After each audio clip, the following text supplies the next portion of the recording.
Katahőjük civilizáció.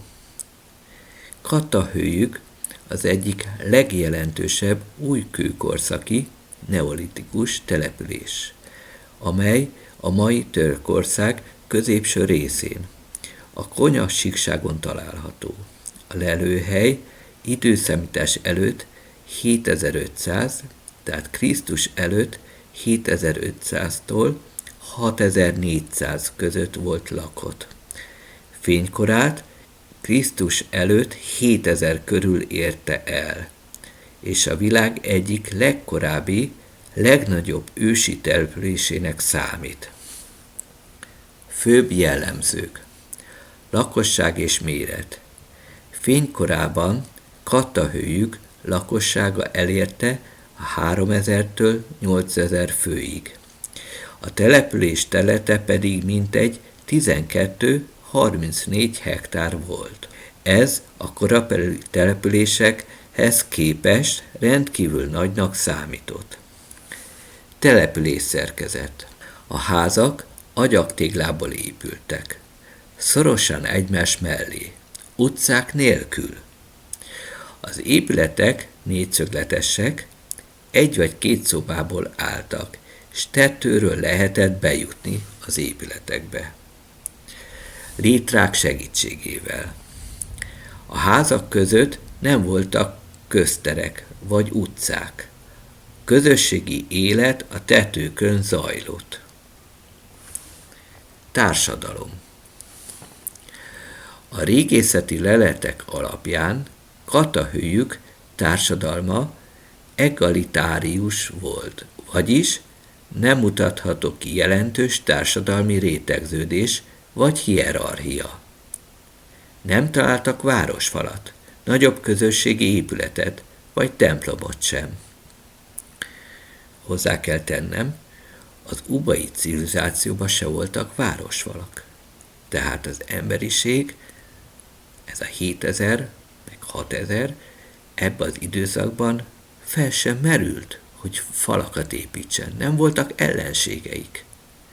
Ez egy nagyon szép példa erre.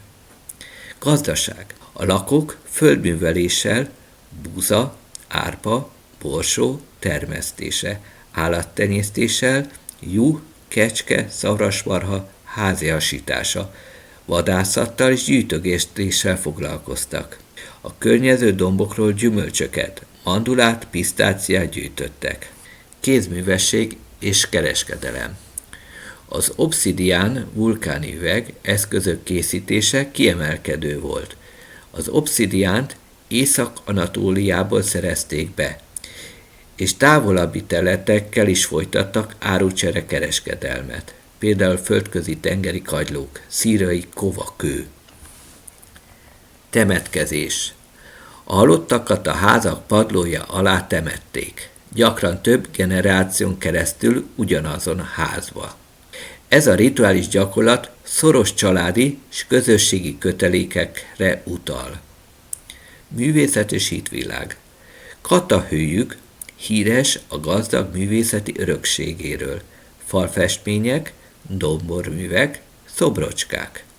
Köztük termékenységi istennőt ábrázolások, bika és kosfejek állatalakokkal kerültek elő. Ezek a művészeti alkotások a közösségi vallás és a rituális életnek fontos részei lehettek.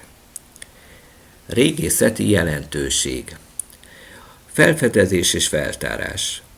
A lelőhelyet az 1950-es években fedezték fel, James Melhart vezetésével 1961-től 1965 között, majd 1993-tól Ian Holdell irányítás alatt folytatták a feltárásokat.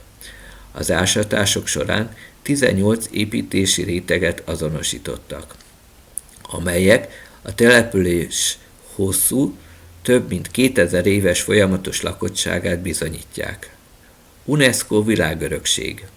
Katahőjük 2012 óta az UNESCO világörökség része, mint az egyik legkorábbi, nagy lélekszámú, mezőgazdasági alapokon nyugvó település, amely példát ad az első városi életformára és az egalitárius társadalmi szerveződésre.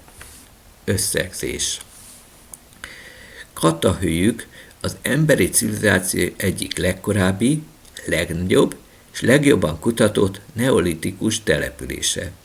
Egyedülálló település szerkezete, egalitárius társadalma, fejlett gazdaságra, gazdag művészeti hagyatéka és rituális temetkezési szokásai révén kulcsfontosságú szerepet játszik a városiasodás és az első földműves közösségek kialakulásának megértésében.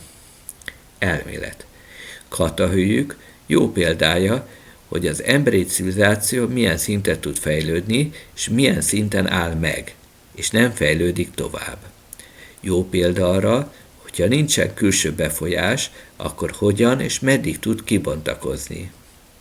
Elért egy szintet, és a neolitikus falvak szintjét, és ezen nem akart változtatni. Az ott élőknek nem volt igénye, hogy gigantikus épületeket építsen, és ahhoz technológiákat fejlesszen. Tiszta látni a behatás mentességet. Katahőjük a legszebb példája az emberiségnek. Köszönöm figyelmeteket, várom a kommenteket.